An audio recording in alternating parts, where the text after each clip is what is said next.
Yorana Rocky. Yorana Loé. Pour commencer, Rocky, peux-tu nous expliquer les relations entre travail illégal et la prévention des risques professionnels? Certainement. Les constats du terrain révèlent qu'il y a beaucoup plus d'accidents chez les travailleurs en situation de travail illégal. Nous allons voir ensemble pourquoi cette exposition aux risques professionnels est beaucoup plus accrue et quelles en sont les conséquences pour le travailleur, l'entreprise, le donneur d'ordre et la collectivité. Pour commencer, voyons ensemble le témoignage d'un travailleur ayant été en situation de travail illégal. D'après toi, pourquoi les personnes acceptent-elles de travailler alors qu'elles sont en situation de travail clandestin? Toutes ces personnes aujourd'hui travaillent en situation irrégulière parce qu'avant tout, on a besoin de se nourrir, de manger, de payer ses factures. Et encore heureux aujourd'hui où on vit dans un pays où voilà, la mère nature est si généreuse. Dans quel secteur d'activité as-tu travaillé? Principalement dans les métiers du bâtiment, comme la maçonnerie, la soudure, la peinture, la menuiserie. Voilà, tout métier qui touche en fait au bâtiment, où la sécurité et la protection sont souvent négligées par les patrons. Après, c'est un secteur, je dirais, où beaucoup de personnes sont employées illégalement. Comment la sécurité était organisée dans l'entreprise? Pour ne pas dire quasi nul, parce qu'on n'avait pratiquement pas droit à répliquer sur quoi que ce soit, parce qu'autrement, on était mis à la porte. Quand il s'agissait, par exemple, de tronçonner un IPE avec une meuleuse, il nous fallait porter des lunettes, avoir une paire de gants, et tout ça, ce petit matériel-là, on l'avait pas. On n'a pas ce petit matériel-là. À qui profite cette situation? Penses-tu que c'était gagnant-gagnant avec l'employeur? Gagnant, pas du tout, que dalle, je dirais. C'est plus l'employeur dans l'histoire qui en fait les plus gros frais, quoi. Je veux dire, l'ouvrier, le travailleur dans l'histoire, l'employé, lui, je dirais, c'est l'esclave. L'esclave, pourquoi? Parce qu'il n'a pas son mot à dire, quoi. Tu ouvres la bouche, tu n'es pas content, et bien tu prends tes affaires, tu vas voir la secrétaire, tu touches ta paye et puis go home. As-tu déjà été contrôlé par la direction du travail ou la CPS? Penses-tu que ce soit nécessaire? Pour ma part, non, jamais vraiment été contrôlé par la CPS ou les inspecteurs de travail. C'est plus que nécessaire, je dirais aujourd'hui, avec le nombre d'accidents qu'on peut trouver sur les chantiers aujourd'hui. Oui, c'est vraiment nécessaire que vos services puissent, je veux dire, parcourir le Fénois et aller peut-être plus souvent sur les chantiers. Je dirais pas que les grands chantiers, mais peut-être voir les petites et moyennes entreprises où c'est dans cette partie-là où l'on trouve beaucoup d'anomalies. Mais qu'est-ce que le travail illégal? Lorsqu'on parle de travail illégal, on pense tout de suite aux travailleurs non déclarés. Mais le travail illégal, ce n'est pas que ça. Le travail illégal, c'est aussi le marchandage, le prêt de main-d'œuvre et surtout le travail clandestin. Le travail clandestin est la forme de travail illégal la plus connue, mais pas dans toutes ses déclinaisons. Pour résumer, il y a travail clandestin lorsque toutes les formalités obligatoires d'enregistrement de l'activité ou les déclarations fiscales ne sont pas effectuées. Il y a travail clandestin lorsque le salarié n'a pas fait l'objet d'une déclaration préalable à l'embauche, la fameuse DPAE. Il y a travail clandestin lorsqu'aucun bulletin de paie n'est remis lors du paiement du salaire.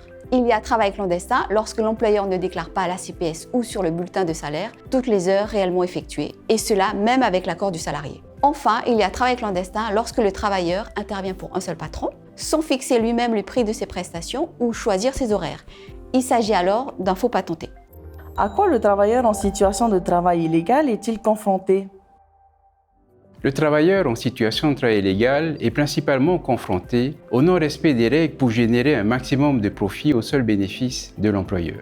Aussi, il est confronté à l'absence du financement de la sécurité par l'entreprise, car l'employeur n'a nullement l'intention d'investir dans la sécurité qui représente un coût.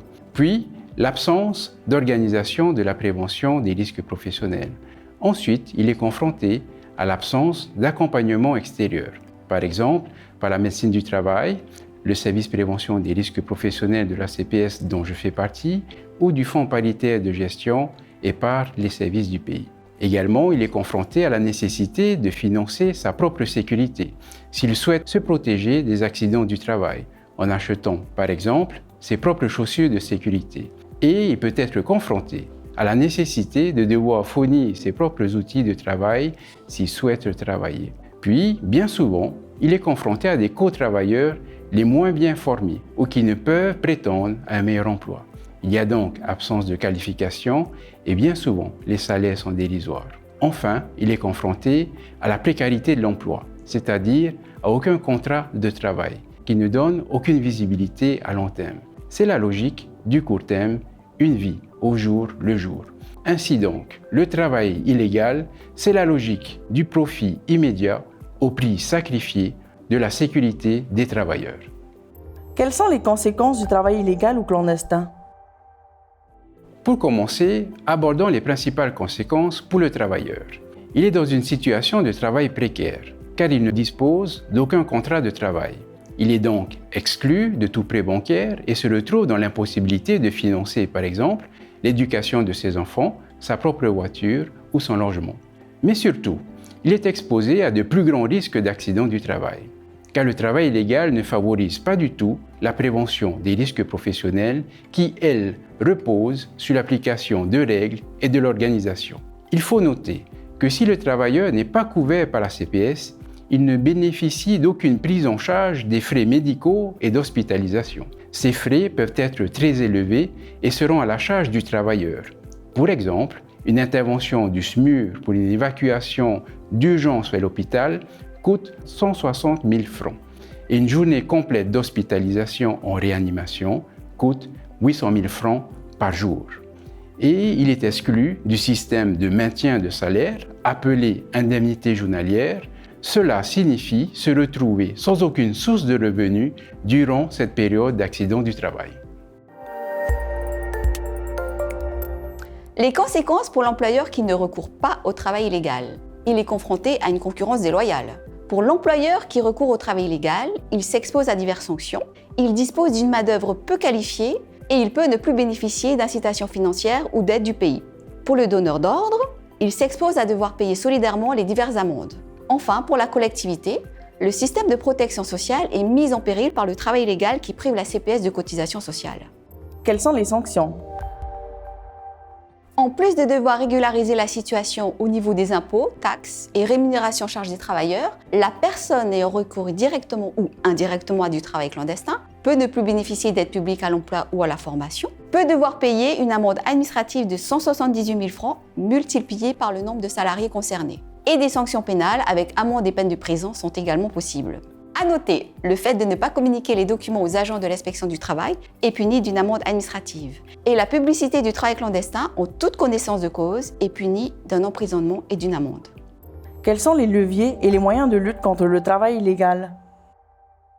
La lutte contre le travail illégal a été définie comme une action prioritaire par le gouvernement et les partenaires sociaux, qui soutiennent le renforcement des dispositifs juridiques et pratiques. Ainsi, le Code du travail comporte depuis 2018 un article introduisant le principe de présomption de salariat en réaction aux situations de faux patentés. Il a pour objectif de faciliter la preuve du travail déguisé. La lutte contre le travail illégal implique de nombreux services qui se regroupent et se concertent au sein du COLTI, le comité opérationnel de lutte contre le travail illégal. Ainsi, en plus des actions inopinées des agents de contrôle de la direction du travail ou de la CPS, des actions collectives sont programmées par le COLTI. Puis, des actions de communication devant nous sensibiliser à cette problématique, telles que cette présentation, sont également programmées. Pour faciliter l'accès à l'information, Pour savoir si un travailleur est déclaré ou pour permettre aux employeurs de procéder plus facilement et plus rapidement aux démarches administratives, l'ACPS a développé 2 outils qui sont en ligne et qui sont gratuits. Ainsi, chaque individu peut savoir s'il est déclaré par son employeur grâce au service en ligne intitulé Tatao en accédant à son relevé de compte cotisant ou via le service téléphonique du Centre Info Conseil au 40 41 68 00.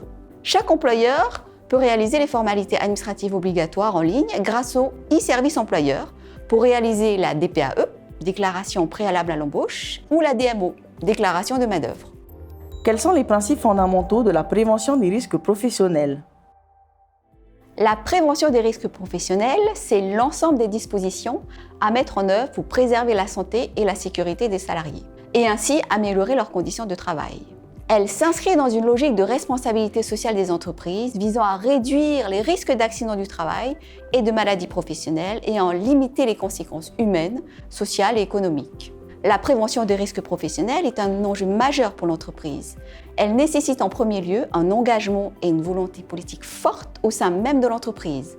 Chacun à son niveau, employeur, représentant du personnel ou salarié, est directement concerné.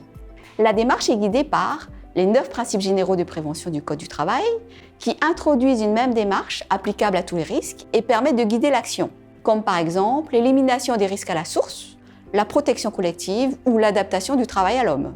Par des valeurs essentielles, le respect des personnes, la transparence dans la mise en œuvre de la démarche et le dialogue social par la consultation des représentants du personnel. Elle est également guidée par des bonnes pratiques de prévention.